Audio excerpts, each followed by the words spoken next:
വീട്ടിൽ ഈ ചിത്രം സൂക്ഷിക്കൂ. ഭാഗ്യം കടല് താണ്ടിയെത്തും. ഏത് ആഗ്രഹവും സാധിക്കും. ദോഷങ്ങൾ അകറ്റി വീട്ടിൽ ഐശ്വര്യം നിറയ്ക്കണോ? പരിഹാരമുണ്ട്. ശാസ്ത്രവും അതിലുപരി വിശ്വാസവും കൂടിക്കലർന്ന് കിടക്കുന്ന ശാഖയാണ് വാസ്തു. വാസ്തുവിശ്വാസം അനുസരിച്ച് ചില വസ്തുക്കൾ വീട്ടിനുള്ളിൽ സ്ഥാപിക്കുന്നത് നെഗറ്റീവ് എനർജി പുറന്തള്ളി വീട്ടിൽ പോസിറ്റീവ് എനർജി നിറയ്ക്കും.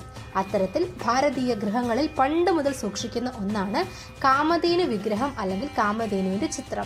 പൗരാണിക വിശ്വാസം അനുസരിച്ച് ലക്ഷ്മി, സരസ്വതി, ദുർഗ എന്നിവരുടെ ശക്തി കാമധേനുവിൽ സമ്മേളിച്ചിരിക്കുന്നു എന്നാണ് വിശ്വാസം. ഇത് വീട്ടിലോ ജോലി സ്ഥലത്തോ സ്ഥാപിക്കുന്നത് ഐശ്വര്യവും സമ്പൽ സമൃദ്ധിയും വന്നു ചേരുന്നതാണ്. ആഗ്രഹങ്ങൾ സാധിക്കുന്നതിനും നല്ലതാണ്.